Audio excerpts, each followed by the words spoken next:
I'm Sora Luxon, and this is Magic lesson number 48, Subtleties of Energetic Intention. Beginning today by addressing a response to those who have asked why I don't allow comments on my videos.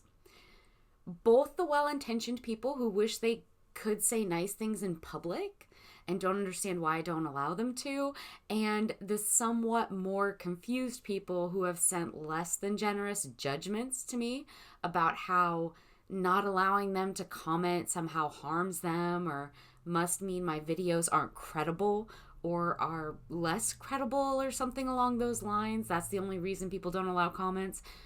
First, notice, watch me, right? Those with ears to hear will listen. Listen as I respond to both the negative and the positive together at the same time and in the same way, from a depolarized position and a depolarized lack of emotional reactivity, because I am neither raised by nor harmed by either of the positions asking me this question. I don't need to be validated by generous compliments, and I don't need to be critiqued, nor am I bothered by the critiques, right? I don't need people to tell me why I should do these videos. I'm going to do them or not do them depending on how I feel, right? So regardless of how or why or the way it's asked, listen as I respond to both from a depolarized position. The simple answer is, if you don't build the bridge, trolls won't come, right? The slightly more aware answer, that means very much the same thing, but less informally, is that whoever you are listening to this, you don't need a venue to publicly agree or disagree with me, or to make your opinion known, whether it's of me, of my videos, or of something else. And neither does anyone else. They actually don't need to hear it from you. They don't need your ego pushing onto them what you feel needs to be processed by them. Now, most people are still functioning from a highly polarized state of self, which is going to make them react to what I've just said, right? That their initial reaction, they're going to have that immediate sense of, oh, she's doing something wrong there, right? Somehow. That if she's saying that I'm polarized somehow, then she's wrong. Judgment. Or my opinion matters, right? Insecurity, right? All those automatic emotions, dialogue responses that just rushed forward perhaps when you heard me say that you don't get a place to agree or disagree, right? That's ego. That's a polarized state. A lack of inner balance that isn't being applied properly, that knows something must be wrong because it feels threatened, right? That's where it's always functioning from. Now, an inner balance that isn't reactive, that isn't coming from a polarized state, it knows it matters, whether it's heard or not. So it isn't threatened. The lack of a balanced identity is going to have this need to feel threatened or defensive about another person not giving them the opportunity to act or react or interact, or a situation not giving them that. Now, obviously, I'm not entirely unreachable for relevant communications, for inquiries, or the sharing of experiences hard won by those who choose to just send them out to me and do not need or expect a response, right? Who feel a real connection to bringing such information forward without relying on getting feedback. That's very healthy. You may message me also, right? If you have questions, many people do. I may or may not choose to respond. But the whole business of creating a populist forum for anyone who might be listening to one of my videos to waste their time in, whether by choice or not, because without training, their eyes are probably going to immediately drift to a comment section, right? By airing either negative or positive opinions, right? You get those opinion or comment wars. That goes against just about everything Magick is actually about, including your ability to learn discretion as a more valuable tool and application than your ego's need to be heard, whether it's in good or bad ways. The most magically apt and depolarized, balanced thing to comment with the greatest wisdom is most often nothing. Silence. So that opportunity is being created for you here. You don't actually need to weigh in on things, and you don't actually need other people's evaluations or value systems to be in your consciousness or to be in correspondence with your own evaluations of things. You don't need that data point, and most people don't actually need it from you either. The individual, and that includes you as an individual, are fully capable of coming to trustworthy assessments of information and events that will serve you best, likely by a blend of rational analysis, one would hope, and intuitive insight, right? And then even better when possible, the ability to learn and then apply how not to need to judge, how not to need to always be forming an opinion on everything automatically or immediately, or perhaps on some subjects or idea wherever possible, right? That you don't need to be doing that.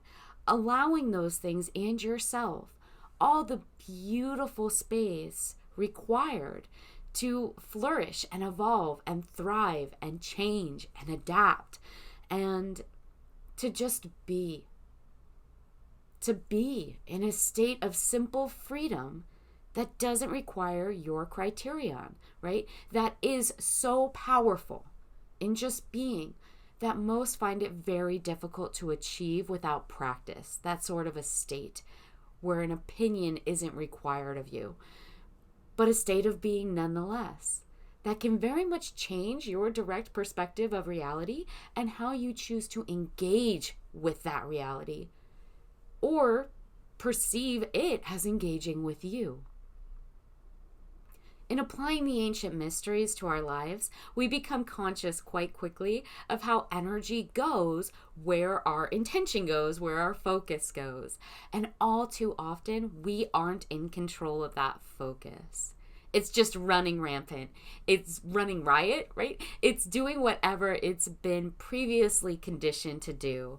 It's automatically responding to a mean word with a mean look, right? It's laughing because everyone else is, even though we didn't understand the joke or maybe enjoy it, right? It's seeing those around us and then comparing ourselves to them or them to us habitually, endlessly, constantly, as if that's our only method of perceiving our existence, right? I wish I was as pretty as that. Look at what a bad driver that idiot is. Where did they learn to drive? Not where I did. If I had that house, that boat, that job, girls would like me too. Why can't that girl be nice like me? Why does she have to be so self-centered all the time? Right? Constant. This endless lack of energetic control.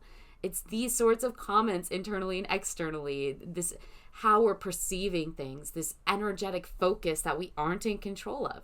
And so that energy, it's still moving, right? It's just moving wherever and however it wants, and it's not serving us if we're not in a position to be aware of it and how it could or should be serving us, right? All of those conditioned automatic responses, they're what people often try to fix in themselves, right? I should stop talking, having mean inner dialogue or self-evaluation, right? They try to squash it or resist it in themselves. And that feels difficult and gross. It's hard. People rarely follow through with it. They get some concept of how it's about building up your self-confidence or something. And it feels gross and difficult because it is, because it rarely works. The people who use it, it's not going to work the way they want it to when they try to enforce changes or make changes to themselves or their lives or whatever they're trying to improve. by force or by getting rid of it or resisting it. Occultists know that that doesn't work because what you resist persists. So if you're resisting being judgmental, you're going to then start doing things like judging yourself for being judgmental. See how that works? What you're actually doing when you say, go on a diet to lose weight, that's a big one for a lot of people, is resisting or fighting back against being what you think is wrong, right? Or is too unhealthy or unattractive or whatever. You're pushing against something, you're resisting it, applying force to what you think must be shifted or fixed because it's wrong with you. That's a polarized position, and usually it's a very weak position. It's the more weakened of the two positions you can choose from, because the person doing that is already acknowledging to themselves and therefore energetically that they're working from a disadvantage. They're convinced something's wrong, right? So something's already wrong, so it has to be some kind of an uphill battle to solve it, right? And that doesn't work, and it doesn't work well, because it actually doesn't have to be an uphill battle. It isn't. It's the easiest thing in the world to get what you want done for yourself, for others, if you know how to work with magic, right? So it isn't an uphill battle. And if you recognize your energy goes where your focus goes, and so then rationally understand you can create change the fastest and most easily in the way you want to by applying that knowledge, that energy goes where your focus goes, you won't seek to push or resist or fight back against anything or have convinced yourself of something's wrong with you or there's some wrong that needs righting, because you'll know that's a poor position to take, right? You look at and choose the position you want to hold. That's occultism. And you have it be, right, because it just makes sense, the strongest possible position, which will then give you the greatest advantage. And you're going to take that position and apply it. Put your focus on it. What you place your focus on will always expand. It will always grow. It will always take on greater power, greater priority. It will become the habit. So if you, however errantly or by accident of lack of intention, if you focus on your problems, even if you're focusing on your being fat by being convinced you have to diet, right? But you're still focusing on the fact that you think you're fat, right? If you're focusing on your problem will grow, or you will get more problems, or at the very least, by feeding it constant energy, it's going to remain a constant problem. Energetic intention on either pole is always going to amplify causation. Magic 101. If you focus, and you can choose to do this, on what's good or right or the positive pole, you'll get more of that. Same thing, other side of the equation, but the same rule is in application. The trick is in remembering that you are always choosing. You are always choosing where you're coming from, where your intention is going. And you are always functioning from one pole or another unless you're completely depolarized, right? And any one of those three positions on the board to be coming from, those three things, that's something you can decide. You can choose it actively and then apply it. It's something you can choose as a practitioner of the great craft, rather than just zombie blindly flailing around, going wherever you're led by your ego or by others, or I don't know, just habitual conditioning that you've already fallen prey to, right? Coming from everything from whatever polarized position you happen to be at any given moment, right? You're irritated with your wife, so why not take it out on your kid or the dog? Those sorts of things. And you're just functioning without ever deciding for yourself how to invoke and apply the massive power of your identity individualized energetic pattern. Applying the energy, say, of I am an amazing miracle of physicality. Listen to my heartbeat. How amazing is that? Look how perfectly different and individual I am from others. It's not that I'm too big or too unhealthy. It's that I'm healthy enough to walk half a mile today. I'm healthy enough to consistently keep moving for 30 minutes because my heart is this incredible organ that is constantly, generously pumping blood through my entire circulatory system. It's all incredible, right? I'm not trying to lose weight. I'm not doing this because I judge myself or because I'm coming from a place of fear or feeling forced to do so by shame or guilt. No, I'm the hero. Look at what I'm doing because I can, because I choose to, because I am this incredible, because I want to. Look at me go. Right? Who do you think's actually going to accomplish the outcome of their goal of losing weight, right? The guy or girl who's trying to do it because they hate themselves, or maybe in order to prove something to someone else, or some nonsense like that, functioning from a state of polarization, reaction, and ego. Or the person who depolarizes and then decides to act rather than react by choosing their position on the poles, who's doing it because they love themselves and know fully how amazing they actually are, right? Who from a place of internal balance and real power has chosen their action by free will rather than reactivity. The person who wants to go walk and then run and then fly. Because they are actualizing by choice to know themselves capable of anything and apply that focus intentionally. Now, this should be obvious, but the superheroes are the occult lessons, tools, and techniques put into practice, right? They're symbols. We talk a lot about symbols in the occult, no matter what tradition you hail from, right? The achievers are those who have learned the trick and how to make it function for them. Whether or not they know they're doing that, right? There's a lot of people who aren't involved in the occult or understand energetic flow, right? That still manage to make it work for them without really realizing what they're doing. Some people have a very natural knack for it. Others have to work to uncondition themselves to a lifetime of experiences that have force-fed them a reality that doesn't include allowing them an awareness of their worth and ability.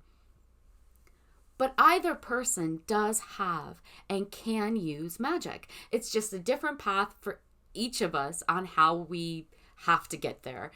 Some of those whom I've known who learn it, have to unlearn what was conditioned into them early and then proactively go on that journey of seeking out and training themselves in the application of high occulted practices or magics.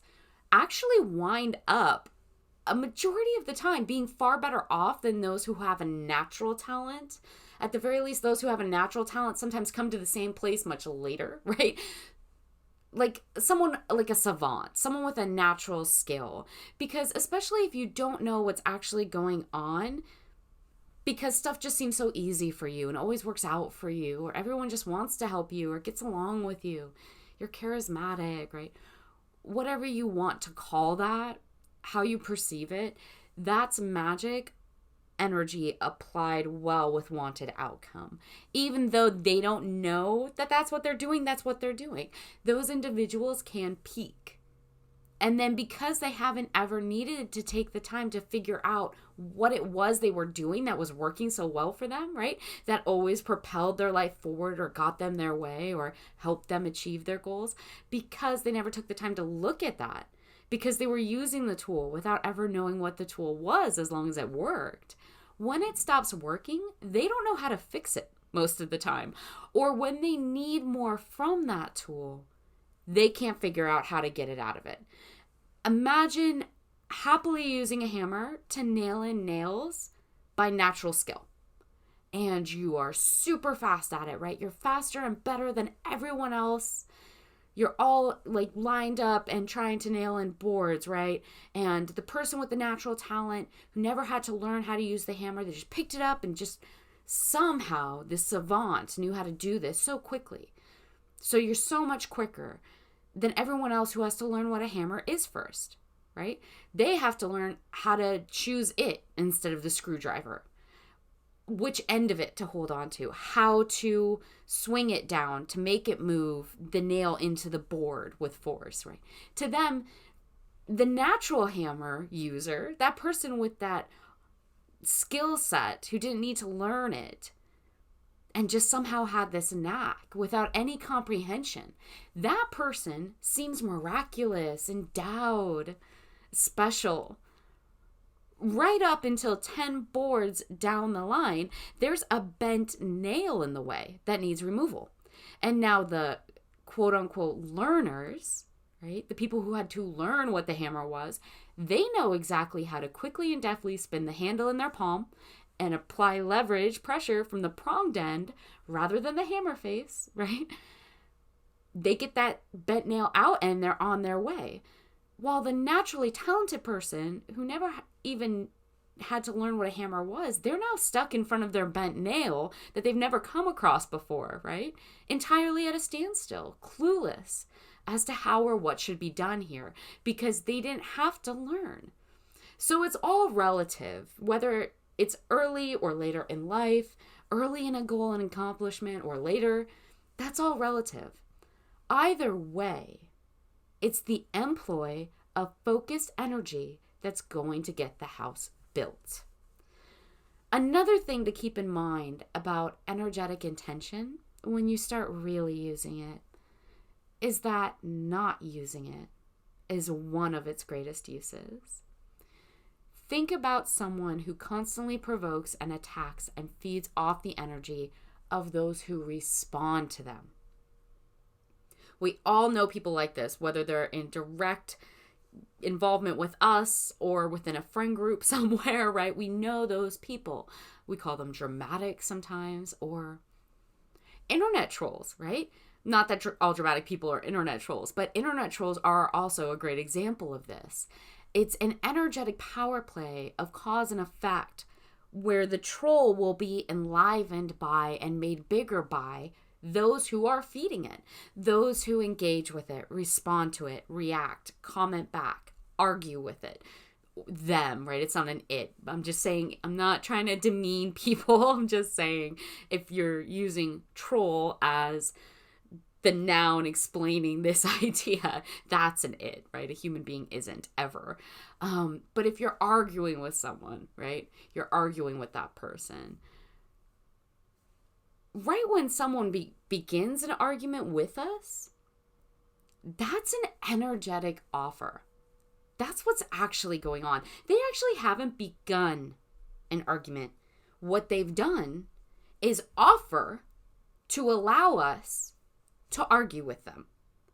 And you can actually not accept that invitation. You can choose not to engage, not to argue with the troll, not to respond to the provocation of the person who's always so hostile, not to comment back or share your advice with the person who's always very emotionally overactive or very dramatic. You can look at the power dynamic being offered.